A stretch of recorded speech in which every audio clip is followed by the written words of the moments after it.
Hello friends, అందరూ ఎలా ఉన్నారండి? Welcome to Chanakya స్నీతి.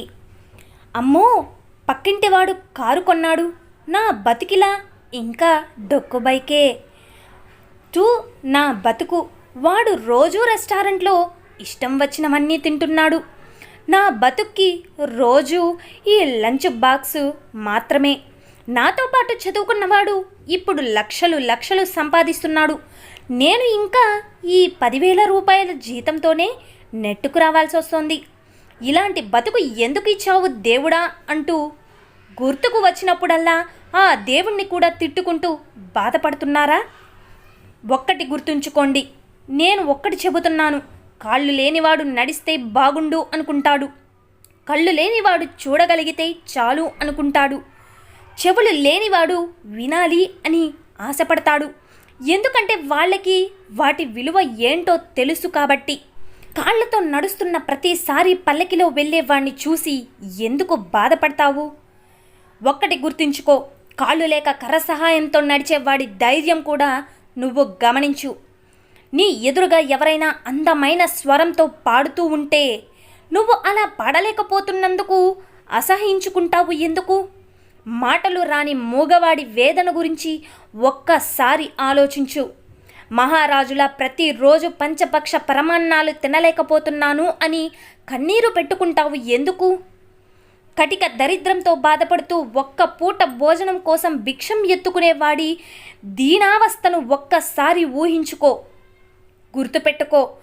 అయితే నీకు దేవుడు అన్నీ సక్రమంగా ఇచ్చాడు. అందుకు ఆ పరమాత్ముడికి మనస్ఫూర్తిగా కృతజ్ఞతలు చెప్పి అడుగు ముందుకు వెయ్యి. అప్పుడప్పుడు నీలో నువ్వు లోపాలుగా భావిస్తున్న వాటిని అధిగమించి సామర్థ్యాన్ని సాధించగలవు. అర్థమైంది కదండి? అలాగే కష్టపడి బ్రతికే వాళ్ళకి ఒక్కరి సొమ్ము తినాలని ఎప్పుడు అనిపించదు. ఇది గుర్తుంచుకోండి. ఎందుకంటే ఎదుటి వారి కష్టం తినకూడదని సంస్కారం వాడు పడిన కష్టం వాడికి నేర్పిస్తుంది కాబట్టి. నిజమే కదండి? నేను ఎదుటి వారి సొమ్ము తినాలి అనుకున్న వాడిని ఊరికే ఏం రాదు, వాడు కష్టపడితేనే వస్తుంది. వాడు తినాల్సిన సొమ్ముని నేను తింటే నేను పడిన కష్టానికి అర్థం లేదు కదా.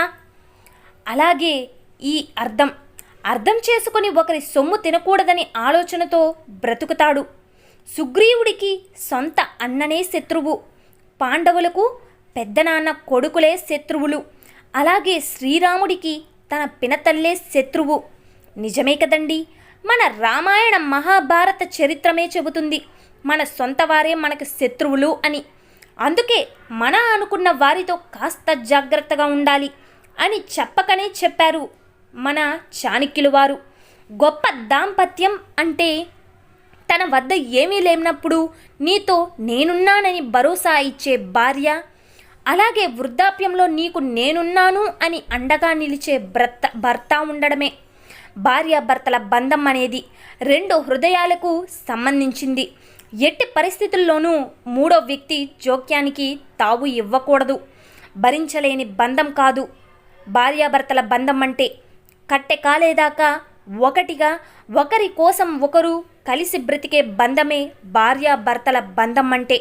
గుర్తుపెట్టుకో, ఇల్లు కట్టేటప్పుడు దేవుడు కోసం ఒక గదినే కేటాయిస్తున్నాం. అలాగే ఒక ఇల్లు అద్దెకు తీసుకునేటప్పుడు దేవుడు కోసం ఒక గది కాకపోయినా ఒక చిన్న అల్మారాని అయినా కూడా వెతుక్కుంటున్నాం. కనిపించని ఆ దేవుడు కోసం అంతగా ఆరాటపడే మనం మరి దేవుడి కంటే ఎక్కువగా అయిన తల్లిదండ్రుల కోసం ఎందుకని ఒక చోటును కూడా కేటాయించలేకుండా వృద్ధాశ్రమంలో తరిమేస్తున్నాం? తల్లిదండ్రులు అందరికంటే ముందు. అందుకే మొదట తల్లి, 2 తండ్రి, 3 గురువు అని, చివరగా దైవం అని, చివరగా ఆ దేవుడికి స్థానం ఇచ్చారు మన పెద్దలు. జీవితంలో నువ్వు ఏమి సాధించావు అని అడిగితే 1,00,00,000 రూపాయలు సాధించాను అనేవాడి కన్నా కూడా నా తల్లిదండ్రులను కన్నీరు కార్చకుండా చూసుకున్నాను అనేవాడే అసలైన ధనవంతుడవుతాడు. గుర్తుపెట్టుకోండి, గెలుపంటే ఆస్తులు అంతస్తులు కూడబెట్టడం కాదు, మనుషుల మనసులను గెలవడం. అలాగే బంధం అంటే అన్నీ బాగున్నప్పుడు కలిసి ఉండడం కాదు, ఏమీ లేనప్పుడు కూడా తోడుగా నిలబడమే నిజమైన బంధం. స్నేహం అంటే ఆనందంగా ఉన్నప్పుడు చేతులు కలపడం కాదు, కష్టాలలో ఉన్నప్పుడు కూడా నేనున్నానంటూ చేయూతనివ్వడం. గౌరవం అంటే అధికారాన్ని చూసి లేచి నిలబడడం కాదు, నీ వ్యక్తిత్వాన్ని చూసి చేతులెత్తి మ్రొక్కడం. విలువంటే జనాల కోసం మాటలు చెప్పి తప్పించుకోవడం కాదు, నీ జన్మంతా విలువల కోసం కట్టుపడడం. అలాగే ఆడది అందంగా ఉన్నప్పుడు, మగవాడు పదవిలో ఉన్నప్పుడు వచ్చే ప్రశంసలు అన్నీ శుద్ధ అబద్ధాలే. అవే నిజమని నమ్మి మోసపోవద్దు. స్వయంగా పైకి రావాలని ప్రయత్నం చేసేవారికి ప్రోత్సాహం ఇవ్వకపోయినా పర్వాలేదు, కానీ నువ్వు ఎంత ప్రయత్నం చేసినా పైకి రాలేవని చెప్పేవాళ్ళు పక్కన ఉంటే మాత్రం అంతవరకు ఎంతో నమ్మకంగా ఉన్న వారి మనసులో నీ వల్ల కాదు అనే సందేహం మొలకెత్తేటట్టు చేసి సంతోషపడిపోతారు. ఎప్పుడు అలాంటి వారు మాటలు పట్టించుకోకుండా మనం చేసే ప్రయత్నం మనం చేస్తూనే ఉండాలి. గుర్తుపెట్టుకోండి, అప్పుడే మనం అనుకున్నది చేసి చూపించగలం. ఒకవేళ చిన్న ఆటంకం వచ్చిన దానిని సరిచేసుకుని మన స్థాయిని పెంచుకోగలం. అలాగే ఎవరు ఏమి అన్నా మన లక్ష్య సాధనలో విజయం సాధించగలం. చేరాలని అనుకున్న స్థాయికి చేరగలం అన్నది మర్చిపోకూడదు. అలాగే నలుగురు ఏమనుకుంటారో అనేది నీకనవసరం. అలాగే ఎదుటి వాడి మాటలు పట్టించుకుని బాధపడుతూ సమయం వృధా చేసుకోకు. నీకు తోచిన మంచిదేదో చేసుకుంటూ వెళ్ళు. నువ్వేంటో నీకు తెలుస్తుంది. ప్రతిదీ ఒకరి దగ్గర నిరూపించుకోవాల్సిన అవసరం అంతకంటే లేదు. ఎందుకు అంటే చెప్పేవాడు చేదరిస్తాడా, అనేవాడు అంటాడా, వినేవాడు వినేసి వదిలేస్తాడా? ఎవడికి ఏమీ చేయడు, చేసినట్లు నటిస్తారంతే. గుర్తుంచుకో, అబద్ధాలు చెప్పేవాడు 1,00,000 చెబుతాడు. ఎందుకంటే వాడి దగ్గర 1,00,000 కథలు సిద్ధంగా ఉంటాయి. కానీ నిజం చెప్పేవాడు ఒక నిజాన్నే పదే చెబుతూ ఉంటాడు. ఎందుకంటే నిజమనేది ఒక్కటి మాత్రమే ఉంటుంది కాబట్టి. కొన్ని అలవాట్లకు దూరంగా ఉంటే మన ఆరోగ్యానికి మంచిది. అలాగే కొంతమంది మనుషులకు దూరంగా ఉంటేనే మన జీవితానికే మంచిది. నిజమే కదండి. నీ చుట్టూ జనాలు ఉన్నారు అంటే నువ్వేదో చేస్తున్నావు అని అర్థం. అలాగే నువ్వేదో సాధించబోతున్నావు అని అర్థం.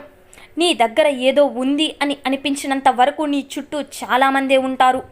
అది డబ్బైనా, పేరైనా, హోదా అయినా, వీటిలో ఏది ఉన్నా నీ లెవెల్ వేరేలా ఉంటుంది. ఇది నాణానికి ఒకవైపు అయితే నీ చుట్టూ ఎవరూ లేరు అంటే నువ్వు ఏదో సరిగ్గా చేయట్లేదు అని అర్థం, తప్పు చేస్తున్నావు అని అర్థం.